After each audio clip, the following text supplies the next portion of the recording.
Shocking betrayal. I came to my son's workplace hoping for family support, but his colleague grabbed me and whispered, "Don't sign anything and run." I slipped out the back door, and 5 minutes later, I had 37 missed calls. Before we continue, please subscribe to the channel and write in the comments what time it is where you are now. The front door exploded open without warning. Daniel burst through, his face chalk white, clutching crumpled papers that shook in his trembling hands. My evening teacup slipped from my fingers, shattering against the hardwood floor. "Dad, it's over. The FBI could come any minute." Documents scattered across my coffee table like autumn leaves in a hurricane. Bank statements, legal notices, numbers bleeding red across white pages. Daniel's designer suit hung wrinkled, his usually perfect hair disheveled. He looked like a man running from ghosts. "Slow down, son." I set my newspaper aside, reaching toward him. "What's happened?" $2.3 million, his voice cracked. "We owe $2.3 million. The number hit me like a physical blow. I watched my son pace my modest living room like a caged animal, his Italian leather shoes clicking against the oak floors. The warm lamplight that usually made everything feel cozy now cast harsh shadows across his gaunt features. "The charges—" Daniel pulled another paper from his jacket. His hands shook so violently the words blurred. "Wire fraud with client data, money laundering through shell companies, federal financial law violations, securities fraud, tax evasion, RICO conspiracy charges, computer fraud, and abuse." Each charge dropped like a death sentence. Daniel's voice grew quieter with every word until he was barely whispering. The old mantel clock ticked loudly in the sudden silence. "Son, you'll handle this. You always find a way out." "Handle this?" Daniel spun toward me, his eyes wild. "Dad, they have everything. Bank records, email chains, encrypted communications. They've been watching us for months." I reached for his shoulder, the same gesture I'd used when he was small and scared. Daniel knocked my hand away so hard I stumbled backward. "You should help with actions, not empty words." "I don't understand your financial schemes. I can't help with anything." "Of course you can't." Daniel's laugh was bitter, hollow. "While I was building an empire, you were reading your newspapers and drinking your tea. While I was making millions, you were living in this museum." The words stung more than any physical blow. I looked around my home, the worn leather armchair where I'd read bedtime stories, the family photos on the mantelpiece showing happier times, the curtains my late wife had sewn 30 years ago. Everything Daniel now saw as failure. "When I was young, you taught me about honesty, integrity, doing the right thing." Daniel's voice turned cruel. "But honesty doesn't pay rent. Integrity doesn't buy respect. And doing the right thing gets you a government pension and a house that's falling apart." "Daniel, please." "No!" He swept the remaining papers off the table. I needed a father who understood business, who could help me navigate this world. Instead, I got lectures about character, while my competitors got trust funds and connections. The smell of my cooling coffee filled the air between us. Outside, Chicago's February wind rattled the windows. Daniel stood in the doorway now, his silhouette framed against the hallway light. "Tomorrow morning, I'll fix this myself, the way I've fixed everything else while you sat here feeling righteous about your simple little life." The front door slammed so hard the family photos trembled on their shelves. Through the window, I watched Daniel's BMW speed away, its red taillights disappearing into the winter darkness. The scattered documents lay at my feet like evidence of some terrible crime. I sank back into my armchair, surrounded by the wreckage of whatever my son had become. The car engine's sound faded into Chicago's nighttime hum. I bent slowly, my joints protesting, gathering the scattered papers with shaking hands. Bank statements, legal documents, numbers that made no sense to my engineer's mind. The torn edges felt sharp against my calloused fingers. In the kitchen, I made coffee more from habit than desire. The familiar routine, measuring grounds, adding water, pressing the button, helped steady my hands, but my mind kept replaying Daniel's face, that wild desperation I'd never seen before. When did he become so cruel? That boy who dreamed of changing the world. The coffee percolated while I carried a photo album to my study. Dust motes danced in the lamplight as I opened to 2015. There was Daniel at 32, bright-eyed and confident, standing beside his first office door. The Data Secure Solutions sign looked enormous compared to the tiny rented space behind it. "We're going to revolutionize financial data security, Dad," his voice echoed from memory. "Companies lose billions every year to cyber theft. We'll be their guardians." I remembered the smell of new carpet, the sound of boxes being unpacked. Daniel had worked 18-hour days, surviving on pizza and determination. "My son, the entrepreneur," I told neighbors proudly. The next photos showed rapid growth. Bigger offices, more employees, Daniel in business magazines. But somewhere around 2018, something shifted. The photos changed too. Fewer family gatherings, more solo shots of Daniel with clients I didn't recognize. 2020 brought the first suspicious conversation. Daniel had mentioned an offshore client, some complex deal he couldn't explain. When I asked questions, he'd become evasive. "You wouldn't understand the complexity, Dad." That expensive watch appeared around then, the BMW replacing his practical Honda, designer suits replacing off-the-rack shirts. When I asked about the sudden wealth, Daniel just smiled. "Business is good, Dad. Very good."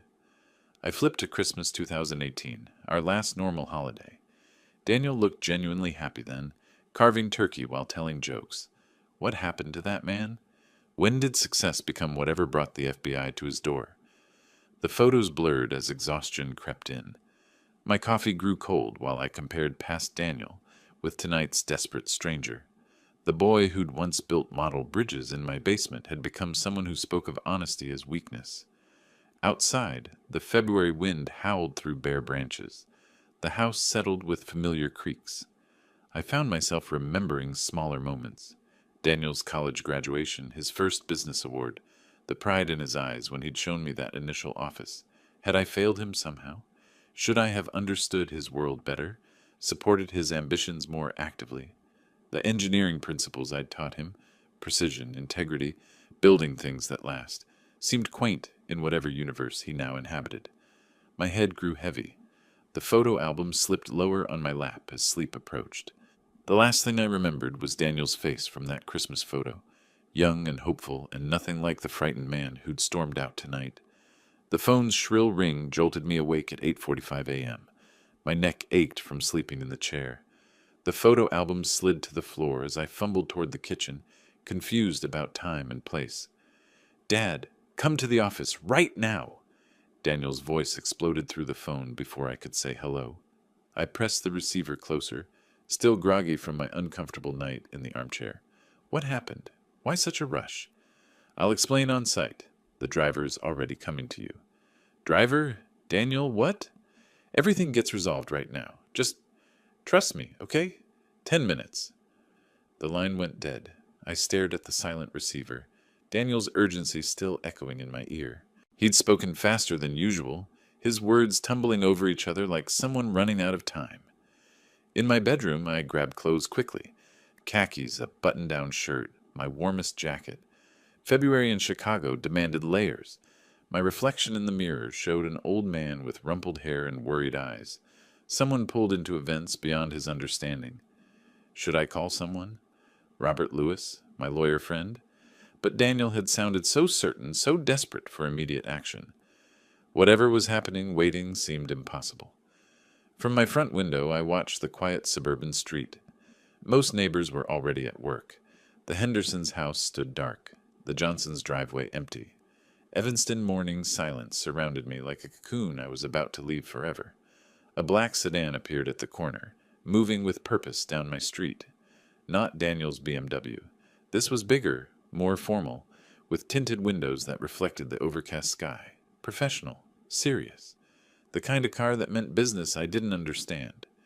The engine's low hum grew louder as it approached. My stomach tightened with each second.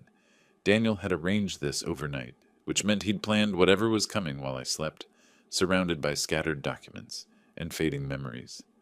The car stopped, perfectly aligned with my walkway. No honking, no rushed gestures, just patient waiting. Through the tinted windshield, I could barely make out the driver's silhouette. Everything about the moment felt calculated, official, like stepping into a world where old engineers didn't belong. I checked my pocket for wallet and keys one final time. The familiar weight of my house key felt strangely significant, as if I might not need it again soon. The thought sent ice through my veins. At the front door, I paused with my hand on the knob. Daniel's voice from last night echoed, "Tomorrow morning, I'll fix this myself." Was this his solution? Some plan that required dragging his father into whatever storm he'd created? The February air hit my face like a slap when I opened the door. Chicago winter didn't forgive hesitation. The black sedan waited, engine running, exhaust visible in the cold air, professional, anonymous, patient as death. My feet crunched on the frost-covered walkway. Behind me, my house stood warm and familiar, filled with 40 years of memories. Ahead waited that mysterious car and whatever resolution Daniel had promised. The distance between my front door and the sedan's rear handle felt like crossing into a different world entirely. Cold February air shocked my lungs as I stepped outside. The black sedan waited, engine purring, exhaust visible in the frigid morning. Before I could hesitate further, the passenger door swung open from within. Leather seats embraced me with unexpected warmth. The driver was younger than I'd expected. Military posture, buzzed hair, eyes that had seen things mine never would. His nameplate read, Thomas Clark. "Thomas, what happened with the company?" "Not my business, sir." His voice carried the crisp efficiency of someone following orders. Nothing more. We pulled away from my quiet suburban street. Evanston's tree-lined roads gave way to busier thoroughfares as we approached the Kennedy Expressway. I tried again. "Daniel seemed pretty shaken up last night. Is the situation really that bad?" Thomas adjusted his rearview mirror. "Can't say, sir." The highway stretched ahead, downtown Chicago's skyline growing larger with each passing mile. Glass towers caught the morning light, reflecting a city that never slept. Traffic moved in predictable patterns around us. Commuters heading to jobs I couldn't fathom, living lives that intersected briefly with ours before diverging again. "Been working for Daniel long?" "Not long." Thomas merged smoothly into faster traffic. His hands remained at 10 and 2, professional as a chauffeur in some old movie. I gave up trying to extract conversation. Through tinted windows, I watched Chicago transform from residential neighborhoods to commercial districts. The radio played softly, news reports about weather, traffic, politics that seemed distant from whatever crisis had gripped my son. My watch read 9:15 when downtown's canyon of buildings swallowed us whole. Pedestrians moved with purpose along sidewalks, bundled against the cold but determined. Steam rose from manholes like urban geysers. Everything felt more urgent here, more alive than my quiet Evanston street. The sedan turned onto LaSalle Street, pulling alongside a 40-story glass tower that stretched toward the gray February sky. Corporate plaza fountains sat frozen, their sculptural ice formations catching light like crystal. Business professionals streamed past in expensive coats, talking into phones or checking tablets. "This is it." Thomas parked smoothly in a space that seemed reserved specifically for us. Inside the lobby, marble floors gleamed under high ceilings. A security desk dominated the center, manned by guards who looked more like former police than building staff. Corporate artwork lined the walls, abstract pieces that probably cost more than my annual pension. "Mr. Snyder is expecting you in office 2347. The guard handed me a visitor badge without checking identification. He knew who I was. The elevator climbed through floors of corporate America. Through glass walls, I glimpsed conference rooms, cubicle farms, offices with panoramic city views. Everything spoke of success, of money moving in ways I'd never understood during my engineering career. 23rd floor. The doors opened onto gray carpet and fluorescent lighting. Data Secure Solutions logos marked glass-walled offices where people typed at computers, spoke into headsets, moved with the controlled energy of a successful business. Office 2347 sat at the corridor's end. Through the glass wall, I could see Daniel's silhouette and another man standing near floor-to-ceiling windows. Their voices carried through the door, urgent, discussing something that made Daniel gesture emphatically. My hand found the door handle. Whatever crisis had brought me here, whatever solution Daniel needed, I was ready to help my son however I could. The door swung open to reveal Daniel, mid-sentence, gesturing toward documents spread across a conference table. He spun toward me, his face lighting up with relief, so genuine I felt my own tension ease. "Dad, you're going to save our company." Daniel rushed forward, embracing me with the enthusiasm of a child, showing off a perfect report card. His arms felt strong around my shoulders, his cologne expensive and familiar. The desperate man from last night had been replaced by someone confident, almost jubilant. "Finally going to explain what's happening? We'll solve everything right now." Daniel led me toward the conference table, where documents waited in neat piles. "Just sign these papers. It's transferring shares to your name for tax benefits." The office screamed success. Mahogany desk, leather chairs, awards covering one wall like trophies. Through floor-to-ceiling windows, Chicago spread below us in all directions. Framed articles showed Daniel in business magazines, shaking hands with politicians, accepting awards. "Dad, meet Mark Richardson, my business partner." A man near the windows turned, extending his hand reluctantly. Mark appeared nervous, shifting his weight from foot to foot, avoiding direct eye contact. His handshake felt cold, distracted. "Mr. Snyder." Mark's greeting came out strained, formal. "Mark's been helping me restructure the company finances." Daniel positioned me at the conference table. Documents fanned out like playing cards. "These papers will protect our family assets while we resolve the temporary cash flow issues." The legal documents looked official. Corporate letterheads, multiple signature pages, language dense with terms I didn't recognize. Daniel had placed expensive pens at strategic intervals, ready for signing. "This seems complicated for a simple transfer." "Modern business requires modern solutions." Daniel's laugh sounded forced now that I listened closely. "Trust me, Dad. When did I ever steer you wrong?" Mark shifted again near the window, checking his watch. Something about his behavior bothered me. The way he avoided participating in our conversation, the tension in his shoulders, his obvious desire to be anywhere else. I reached for one of the documents, trying to parse legal jargon that might as well have been written in Sanskrit. Phrases like nominal director and personal liability jumped out, but their context remained unclear. A sharp knock interrupted my reading. Emma Wilson, a young woman in professional attire, entered without waiting for permission. "Mr. Snyder, you're urgently needed on the phone." Daniel's confident expression flickered momentarily before recovering. "Can't it wait? We're in the middle of—" "It's about the Michigan Avenue situation," they said immediately. "Of course."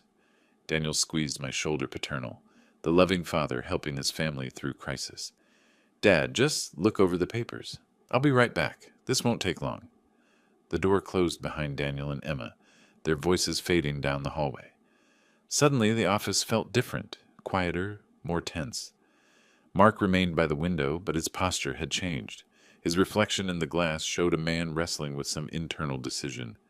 I picked up the pen closest to the signature lines. Whatever these documents contained, they would help my son navigate his business crisis. After 40 years of engineering precision, signing papers to support families seemed simple enough. The pen felt heavier than it should have in my fingers.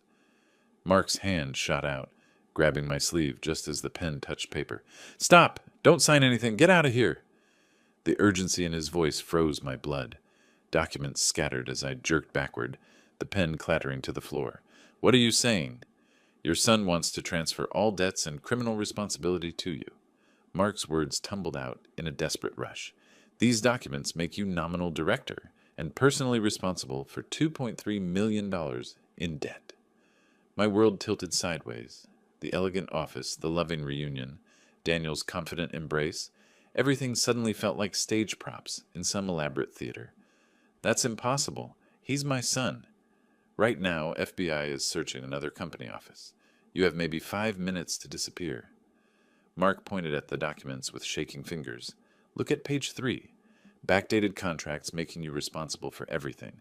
All the wire fraud, money laundering, securities violations, they become your crimes the moment you sign." The pages blurred as I tried to focus. There it was, buried in legal language.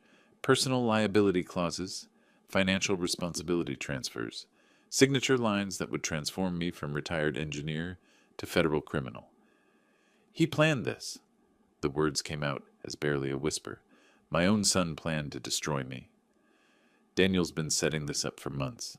The company crisis, the desperate phone call, bringing you here, all of it choreographed?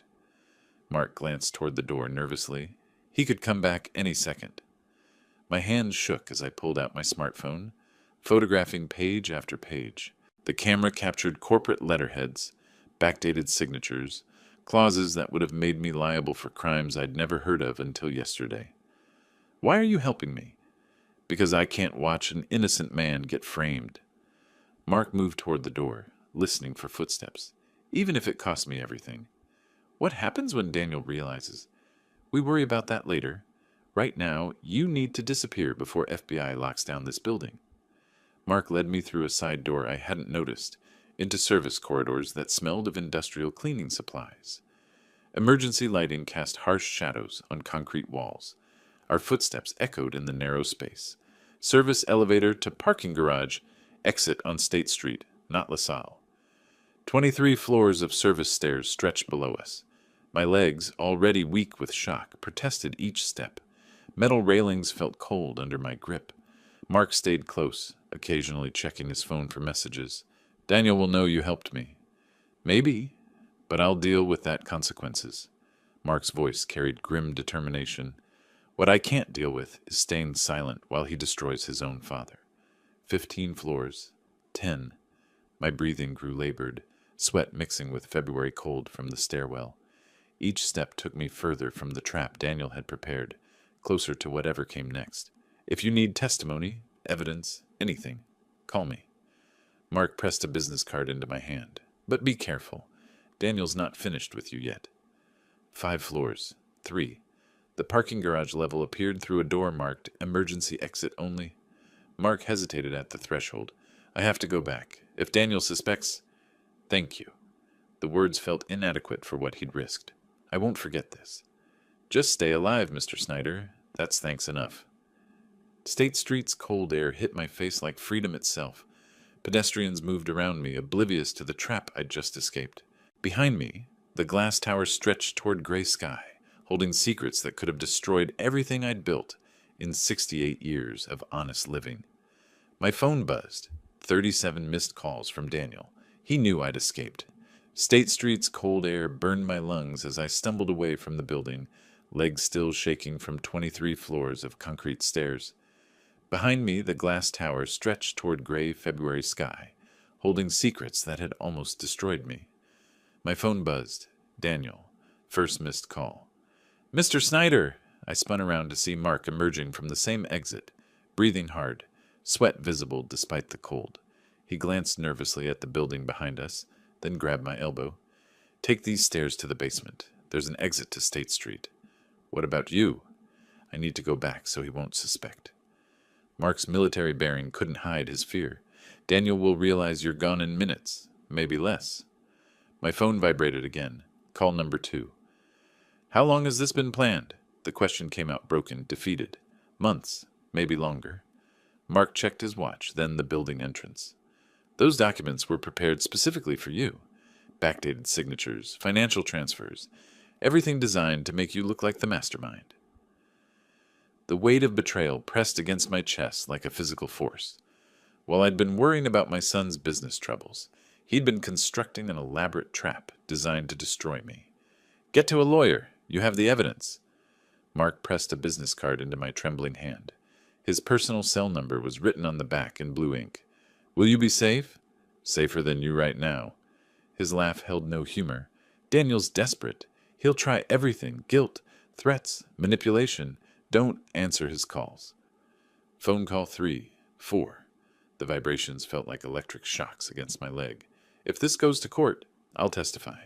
I'll tell them everything I know about the document preparation, the timeline, his intentions. Mark's voice carried the weight of a man who'd made an irreversible decision. 10 years building this partnership, and I'm throwing it away for someone I barely know. Why? Because my daughter is 7 years old, and someday I want to look her in the eye and know I did the right thing when it mattered. Downtown Chicago flowed around us, business suits hurrying past, taxi horns, the urban symphony of a city that never paused for individual tragedies. We were just 2 men having a conversation on a sidewalk, invisible among millions. Call 5, 6, 7. He's panicking. Mark nodded toward my vibrating phone. That's good. Panic makes people make mistakes. What kind of mistakes? The kind that help prosecutors build cases. Mark extended his hand for a final handshake. Remember, you escaped because you had help from someone inside his own company. That means something to judges and juries. I watched Mark disappear back into the building through a different entrance, probably explaining his absence with some fabricated errand. The glass doors swallowed him like a mouth closing, leaving me alone on State Street with a phone that wouldn't stop buzzing. Call 8, 9, 10. The crowd carried me along their predetermined paths. People with jobs to reach, meetings to attend, lives that made sense. I felt like a ghost drifting through their solid world, carrying evidence of crimes I still couldn't fully comprehend. By call 15, my hands shook so badly I could barely hold the phone. By call 20, I switched it to silent mode, watching the screen light up repeatedly like a beacon of my son's desperation. The taxi stand sat 2 blocks away. Behind me, the office building grew smaller, but never disappeared entirely. Somewhere in that tower, Daniel was discovering that his carefully planned trap had failed, that his father had escaped with evidence that could destroy him instead. Call 25, 26. The screen showed Daniel's son with mechanical persistence. My finger hovered over the decline button as Daniel's son glowed accusingly on the screen. Call 27. I pressed decline and immediately another call came through. 28. The relentless pattern had become a form of psychological torture. Taxi! A yellow cab pulled to the curb, its driver looking at me with professional concern. My hands shook as I fumbled with the door handle, the morning's adrenaline finally catching up with my 68-year-old body. Where to? 150 LaSalle Street, and faster, please. You okay, sir? You look shaken up. Call 29, 30. The phone lit up silently in my lap, like some sort of electronic heartbeat. Family troubles, the understatement of the century. Chicago's morning traffic moved with stubborn slowness through downtown streets. Each red light felt like an eternity, each delay another opportunity for Daniel to track me down. The driver offered water from a bottle he kept up front, tissues from a box on the dashboard, small kindnesses that felt enormous in my current state. Call 31. I finally checked the voicemail. Dad, there was a misunderstanding. Mark is confused. Come back and let's fix this. His voice sounded concerned, loving, the same tone he'd used as a child when he'd broken something and wanted to avoid punishment. The manipulation was so perfect, it made my stomach turn. Call 33. Another voicemail. You're making a huge mistake. Those documents aren't what he told you. Now desperation crept into his voice, the careful control beginning to crack. Through the taxi's windows, I watched Chicago neighborhoods pass like scenes from someone else's life. The engineering firm where I'd worked for 30 years. The restaurant where Daniel and I had celebrated his first business contract. The park where I'd taught him to throw a baseball. Every landmark now contaminated by the knowledge of what he'd become. Call 35. Voicemail again. I'm your son. How can you believe a stranger over family? The hypocrisy was breathtaking. He'd planned to frame his own father for federal crimes, then had the audacity to question my loyalty to family. I pulled out the phone photos of the documents, studying them during traffic delays. Even without legal training, I could see my name scattered throughout multiple pages, signature lines prepared specifically for me, dates that would make me appear involved in decisions I'd never heard of. You have no idea what kind of trouble you're creating for both of us. Call 37 carried a different tone entirely. The mask was slipping. Beneath the false concern and manipulation lay something colder, more calculating. This was the voice of someone who'd spent months planning my destruction, frustrated that his target had escaped. The taxi turned onto LaSalle Street, approaching the address Robert Lewis had given me years ago when he'd started at his own practice. A modest building compared to Daniel's corporate tower, but it represented something Daniel's world had forgotten entirely. Honest work for honest pay. This is it, I paid the driver, adding a generous tip for his patience and concern. Take care of yourself, sir. Whatever's happening, I hope it works out. Call 37 had been the last one. My phone finally fell silent as I stood before the law office building, looking up at windows that promised sanctuary from the electronic harassment. 37 calls in 90 minutes. Mathematical proof of Daniel's desperation. The building directory showed Robert Lewis, attorney at law, on the 7th floor. As the elevator climbed, I tried to organize the chaos in my mind. How do you explain to a friend that your own son has become a monster? How do you ask for help when the enemy shares your name and your blood? The elevator dinged softly at the 7th floor. Down the hallway, behind a door marked with modest lettering, waited answers I wasn't sure I was ready to hear. The law office smelled of leather books and strong coffee, familiar scents from a world where words had precise meanings and justice still existed as more than an abstract concept. Robert Lewis looked up from his desk, concern creasing his weathered face as he took in my disheveled appearance. "Wilfred, this is more serious than it seems." We'd been friends for 40 years, but I'd never seen Robert's expression quite like this. Professional outrage mixed with personal protectiveness. The document photos glowed on his computer screen, legal language that had seemed confusing, now rendered deadly clear by his expertise. How much more serious? If you had signed, you would have become personally responsible for all company debts and criminal charges. 15-20 years in prison. The number hit me like a physical blow. 20 years. At 68, that meant dying behind bars for crimes I'd never committed, destroyed by the son I'd raised to value honesty above profit. Your son is using backdated contracts. This means legally you would have become co-owner from last year. Robert's finger traced lines of text on his screen, showing me clauses that would have retroactively made me appear responsible for decisions made while I was reading newspapers in my living room. He's been planning this for months? Based on these dates and the sophistication involved, yes. This isn't something you create overnight. Robert leaned back in his chair, professional anger radiating from his posture. "Wilfred, in 30 years of practice, this is the most cynical manipulation I've ever encountered." The coffee cup in my hands grew cold as Robert explained the technical mechanisms Daniel had prepared. Personal guarantees that would have made my house and savings liable for company debts. Corporate structure changes that would have positioned me as the decision-maker for all the wire fraud, money laundering, and securities violations. The federal prosecutors would have seen you as the mastermind, an experienced engineer using technical knowledge to commit sophisticated financial crimes. But I don't know anything about financial crimes. That wouldn't matter. These documents create a paper trail showing months of involvement. Your signature would have validated everything retroactively. Robert pulled up federal sentencing guidelines on another screen, showing me the mathematical reality of white-collar crime punishment. The numbers were merciless. Financial fraud carried mandatory minimums that didn't bend for age, confusion, or family manipulation. What about the $2.3 million debt? Personal liability. They would have taken your house, your savings, your pension, everything. Robert's voice carried the weight of legal certainty. Your son engineered complete financial and criminal destruction. My phone buzzed with a text message. Daniel again, but Robert held up his hand. "Don't read it. From now on, all communication goes through me. You're not just a victim anymore. You're a witness to attempted fraud." The shift in terminology felt significant. Victim implied helplessness. Witness implied power. What do? We go on the offensive. Criminal complaint against Daniel for attempted fraud. Civil lawsuit for attempted financial destruction. Restraining order based on harassment. 37 phone calls constitute stalking under Illinois law.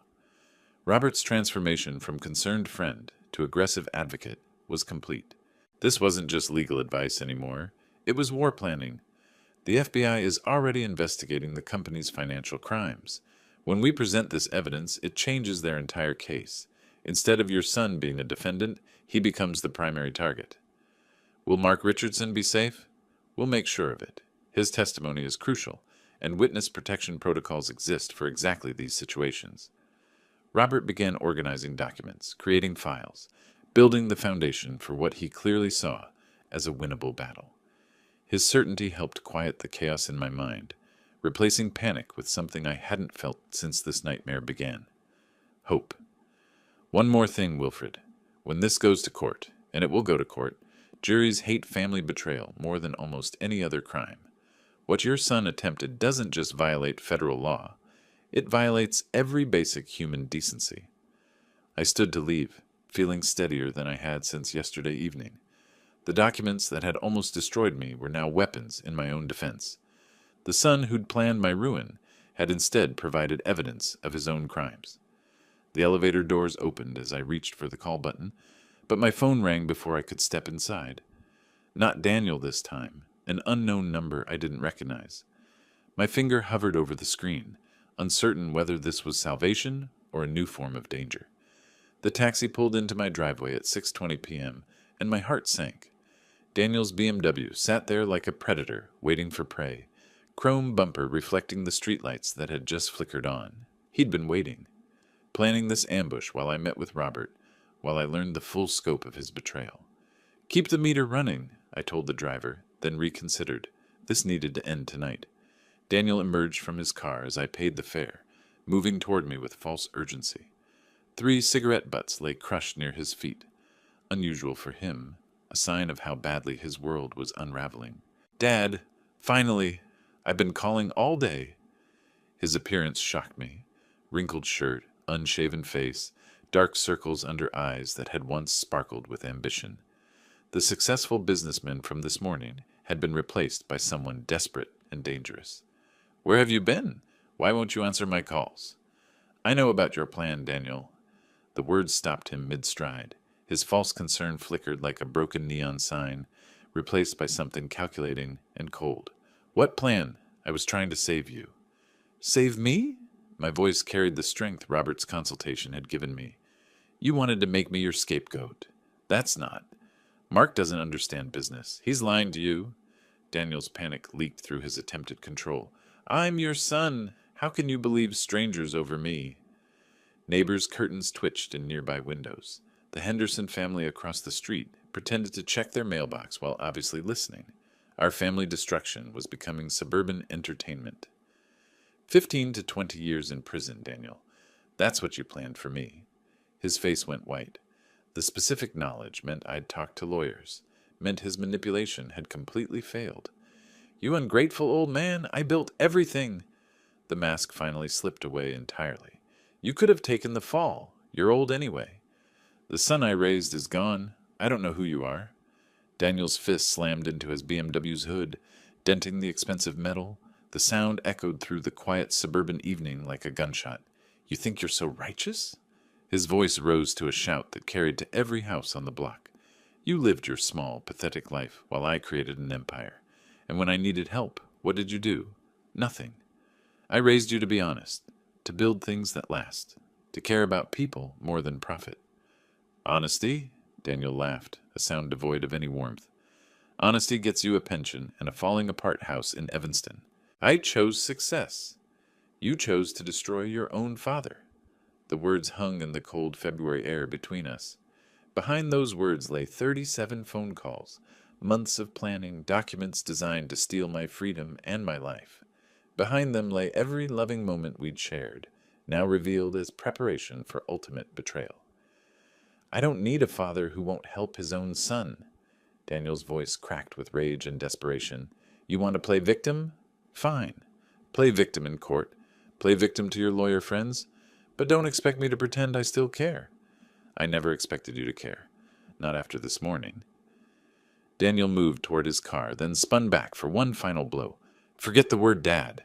To me, you're just Wilfred now."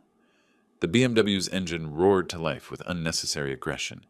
Tires screeched against asphalt as Daniel reversed out of my driveway, leaving black marks on concrete I'd sealed myself last spring.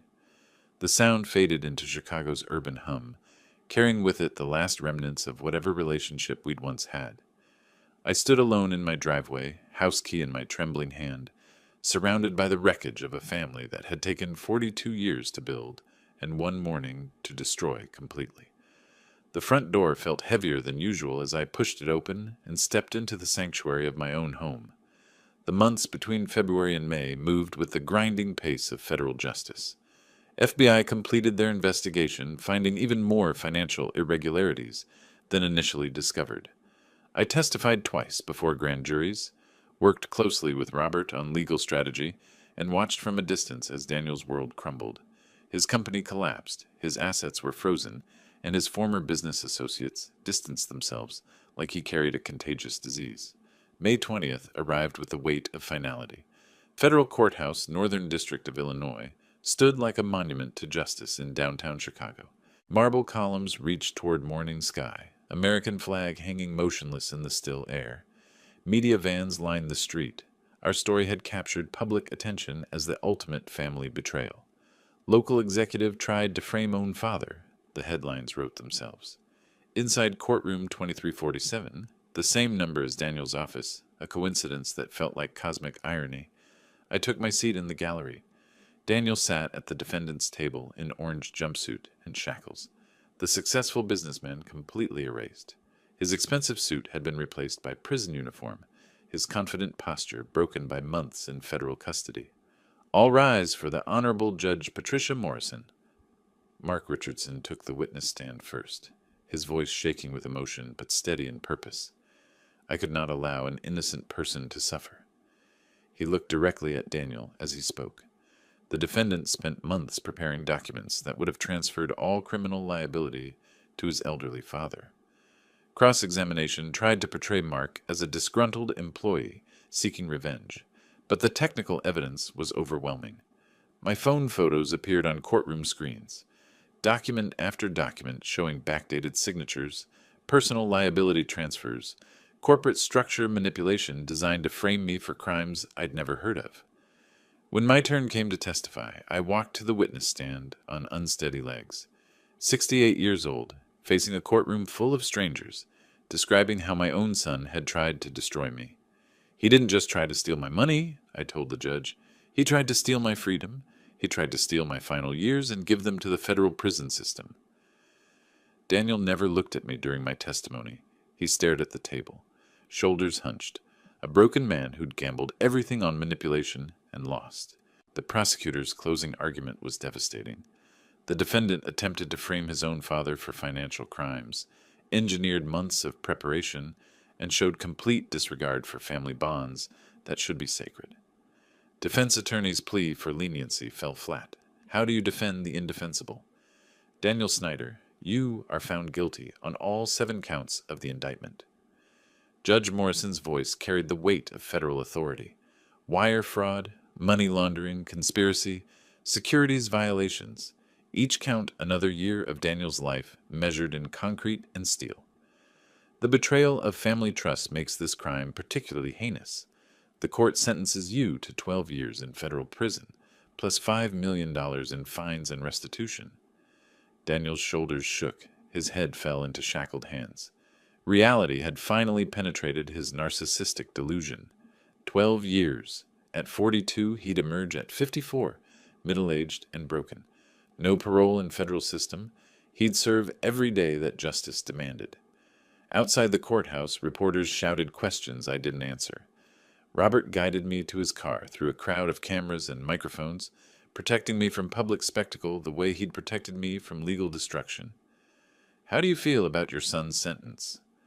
I couldn't explain that justice and grief occupied the same space in my heart. The man who'd tried to destroy me was also the boy I'd taught to ride a bicycle. The criminal deserved every year of his sentence. The father in me still mourned the son who'd died long before this trial began. As we drove away from downtown Chicago toward Evanston, I looked back at the federal courthouse one final time, then faced forward toward whatever came next. The months after the trial were a blur of practical decisions. I put the Evanston house on the market in June. Too many painful memories in every room. By July, I'd found a small lakeside cottage in Madison, Wisconsin, far enough from Chicago to feel like a new world, close enough for Robert to visit. The moving trucks came on a sweltering August morning, carrying 40 years of accumulated life toward an uncertain future. Now, 15 days later, I stood on my new deck, watching sunrise paint Lake Mendota in shades of gold and amber. Morning, Max. The rescue dog looked up from his favorite spot near my feet, tail wagging with the enthusiasm of someone who'd also been given a second chance. We'd found each other at the Madison Animal Shelter 3 days after I'd arrived, 2 survivors learning to trust again. Coffee steamed in the morning air as I settled into the wooden chair I'd bought from a local craftsman. Simple furniture for a simpler life. The cottage was modest, 2 bedrooms, small kitchen, living room with fieldstone fireplace, but every inch felt like freedom. Madison mornings were quiet in ways Chicago never was. No traffic symphonies, no urban urgency, just lake water lapping against the shore, birds announcing another day, peaceful silence that let me think clearly for the first time in months. Mr. Snyder? Mail delivery. The postal carrier, a cheerful woman named Betty, handed me an envelope with familiar handwriting. Mark Richardson's letter carried news that made me smile for the first time in days.